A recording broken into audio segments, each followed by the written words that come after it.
Hi guys, mga kacharing, welcome back to my channel. So, meron tayo ngayon bad news guys. For this video, hindi tayong gagawin na namin ng challenge at saka yung pranks or Carl Ivan Learns. Ngayon, meron akong nangyari about ang daming nangyari ng lahat sa mga bagyo.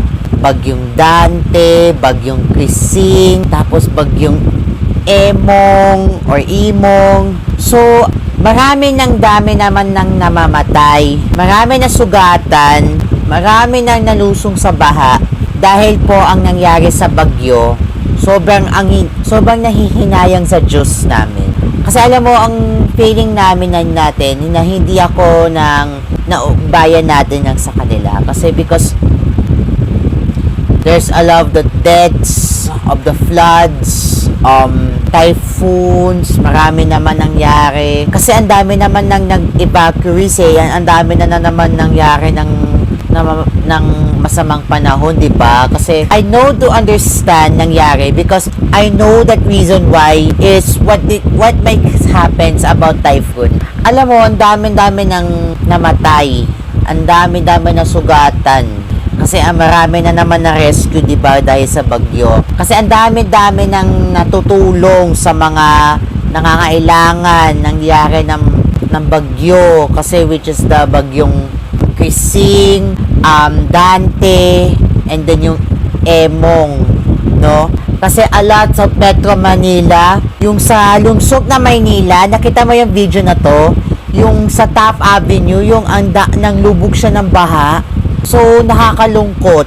Papunta siya ng De La Salle, no? So, instead, ganyan, sobrang ang haba ng baha. Those understand na nalulungkot ako.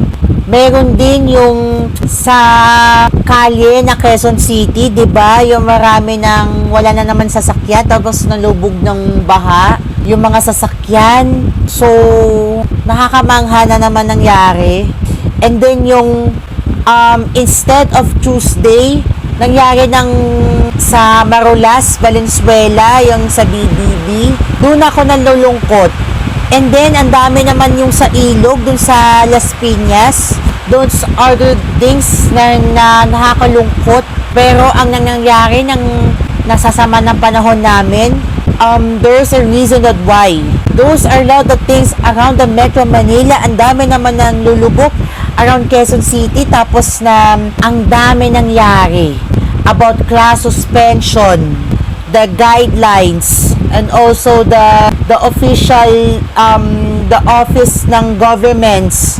So nasabi ilang yari ng mga buong cities na provincials around in the Philippines. So in the reason because sobrang namamanghan, Calabarzon, Central Luzon, Northern Luzon, NCR, and around Metro Manila.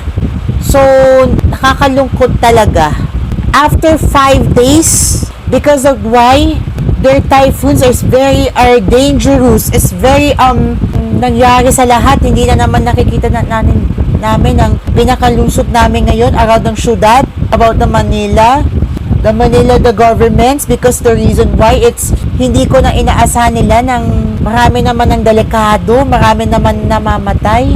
So it is only things, disaster, the typhoons, the earthquakes or lindol. So marami nangyari ng ganito, di ba? Marami nang mamahal namin ng donations, di ba? Binibigay sila ng relief goods, mga noodles, pagkain, sardinas, binibigyan sila ng personal kit, hygienes. Kasi ang dami naman tumutulong sa nangangailangan, di ba? Doon sila na natutulog, di ba? Sa evacuation center. Meron din sa ibang schools, di ba? Doon sila na nang evacuate. No? Grabe, nakakalungkot. Binibigyan sila ng mga nangyari, tumutulong, nangyari sa iba, bigas, noodles, sardinas, mga pagkain, mga iinumin.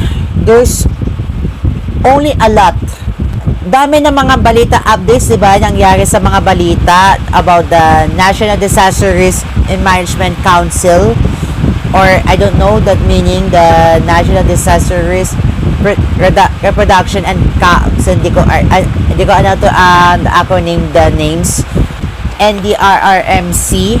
O grabe naman na nangyari ng delikado. Pag-asa. So it is nangyari, 'di ba? Nangyari ng mga bagyong updated, 'di ba? Ang dami nakakalungkot. Hindi na naman inaasahan nila nangyari, 'di ba? So walang binagbahala. Alam ko ang ginawa nangyari, 'di ba? Ang dahil sa masasamang panahon ang bagyo.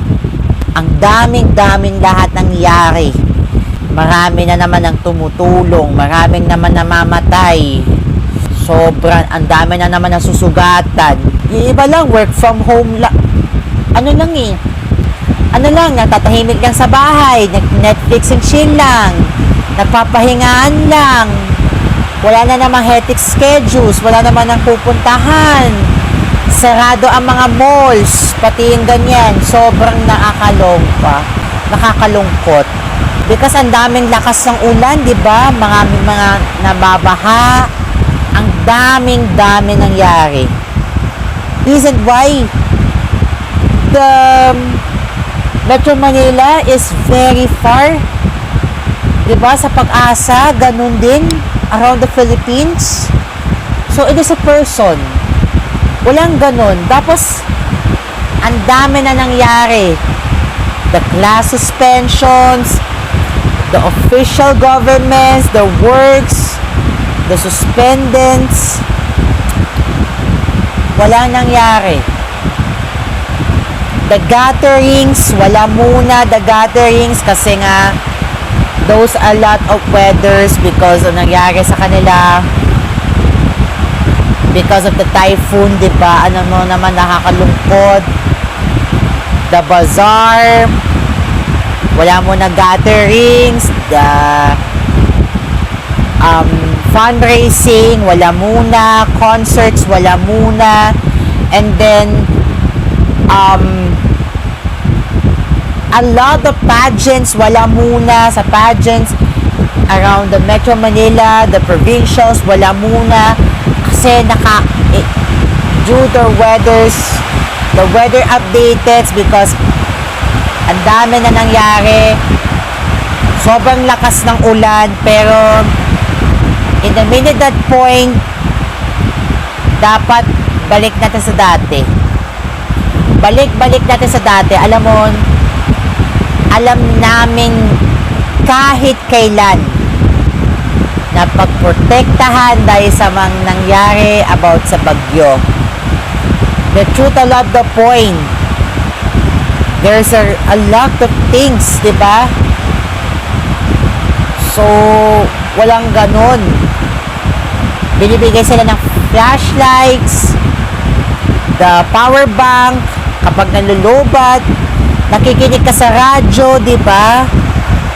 Of course, makikinig ka sa radyo kahit about the weather updated. So, marami nakakalungkot. Metro Manila, Southern Luzon, Northern Luzon, Calabarzon. What make it happen is that point? What made the reason that point to make it? Alam namin ng binibigyan sila ng tulong dahil sa mga nangyari ng mga salantad. Pero ang sakit, nakakalungkot. It doesn't matters, di ba? Alam mong pansinin nila, nagpapahinga sa pagod, sa puyat, kahit bumabagyo, kahit puyat man, ganun din, hindi ko na alam. Basta, alam namin sa inyong lahat, alam namin na kahit lang hindi na naman nakikita sa kanila. Because there are the things you know that why? It's because there's something about the weather, the typhoon, the floods. There are so many earthquakes. Grabe, ang sakit. Kahit mental health man, walang ganun na iimposible. Mahina connection sa wifi. Grabe, ang sakit sa dadamdamin. Pero unang sa lahat, maraming salamat po sa mga nagdo-donations dahil sa nangyari na mga nang salantag na bagyong Ampesing, Dante, Emong. Maraming salamat po sa mga nagdo-donations. Sa Philippine Red Cross,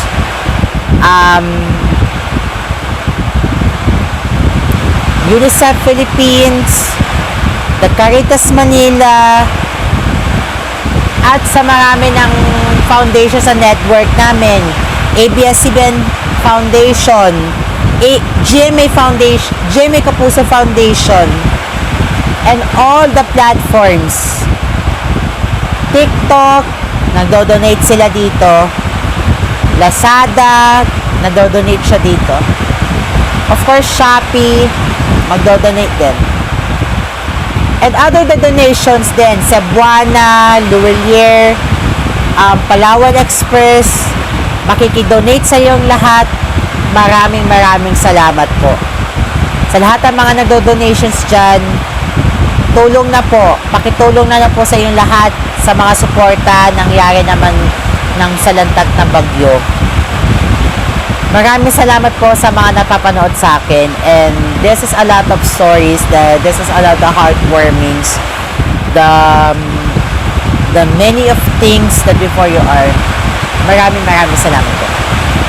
Muli po, this is Carl Ivan Ningao. Always remember, stay positive, stay safe, and stay beautiful inside and out. Carl Ivan Ningao is now signing off. Keep safe as always and stay dry. And ingat kayo dito sa labas. Bye everyone. See you guys there. Keep safe as always.